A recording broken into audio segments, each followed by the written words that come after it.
जंगल के कोने में एक छोटी सी चिंटी रहती थी। सब उसको देखकर हंसी उड़ाते थे कि इतनी छोटी सी तू क्या ही कर लेगी, तेरा इस जंगल में क्या ही वजूद है। सब जंगल के जानवर रोज उसकी मजाक उड़ाते थे, लेकिन इस चिंटी को इन सब की बातों का कोई असर नहीं होता था। वो अपनी धुन में मस्त रहती थी। एक दिन इसी जंगल में भयंकर आग लग गई। सभी जानवर अपनी जान बचाने के लिए इधर उधर भागने लगे। जहां सब भाग रहे थे वहां ये छोटी सी चिंटी अपने मुंह में पानी भरकर आग बुझाने की कोशिश कर रही थी। ये देख, भागता हुआ बंदर बोला, ये तू क्या कर रही है? अरे भोली चिंटी, तू इतनी भयंकर आग थोड़ी बुझा सकती है। चिंटी बोली, भले मैं आग नहीं बुझा सकती, लेकिन कम से कम तुम सबकी तरह भाग तो नहीं रही।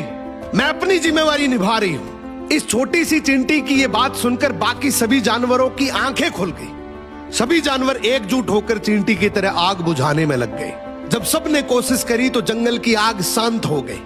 जंगल का राजा शेर चिंटी के आगे नतमस्तक होकर बोला, भले तू छोटी है, लेकिन तेरा मैसेज बहुत बड़ा था। आज तेरी वजह से पूरा जंगल सुरक्षित बच गया। इस कहानी का मतलब है कि लोग तुम्हें छोटा समझे कोई बात नहीं, पर तुम खुद को कभी छोटा मत समझना। असल में कमजोर वही होता है जो कोशिश छोड़ देता है। एक गरीब मछुआरा समुद्र में मछली पकड़ने का काम करता था। अक्सर वो काम से घर लौटते वक्त उस शहर के सबसे अमीर आदमी को एक लग्जरी गाड़ी में चलता देख मन ही मन सोचता, काश मेरी भी ऐसी किस्मत होती। जिसकी किस्मत अच्छी होती है वो कितने शान से जीते हैं। मेरी तो किस्मत ही खराब है, जिसकी वजह से मैं इतनी मेहनत करने के बावजूद भी गरीब ही हूं। एक दिन उस अमीर आदमी को व्यापार में बहुत बड़ा नुकसान हुआ और वो रातों रात रोड पर आ गया। ये जानकर गरीब मछुआरा बहुत खुश हुआ कि अब इस अमीर आदमी को पता चलेगा कि गरीबी क्या होती है। अब संजोग से ये अमीर आदमी उसी मछुआरे के पास एक छोटे से किराए के घर में रहने लगा। अब दोनों सुबह जल्दी उठकर एक साथ मछलियां पकड़ने जाते।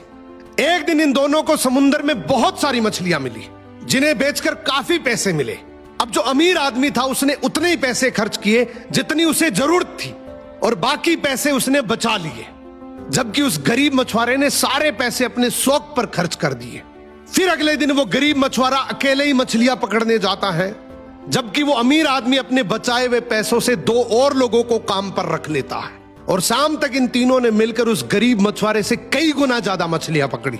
उसके बाद इस अमीर आदमी ने वही प्रक्रिया दोहराई। जितनी जरूरत उतने पैसे खर्च करके बचे हुए पैसों से और लोगों को काम पर रख लेता।